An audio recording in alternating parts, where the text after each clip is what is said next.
Authorities believe the bloody incident in the United States last weekend is a remote possibility.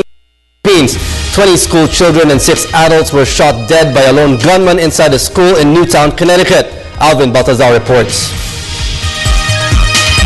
Police believe that the tragic shooting incident in Newtown, Connecticut in the United States won't happen here in the Philippines, of which more than 22 died.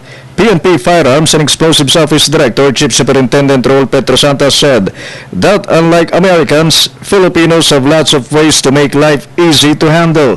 Petrosanta added that style of living here in the country is very far compared to America, which is very complicated and stressful.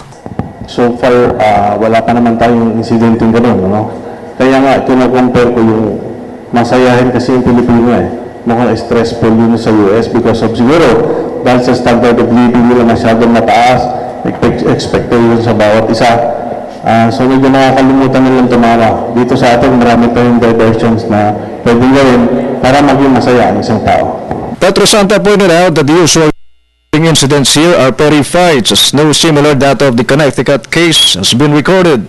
Petrosanta added that those who are longing to acquire firearms undergo strict process, including neuropsychiatric exam. Especially now, talagang tinitignan namin, pinag-aaralan mabuti kung ito ba'y responsible gun owner, i-analyze natin ano ba ang kanyang kabuhayan, ano ba ang estado niya sa buhay.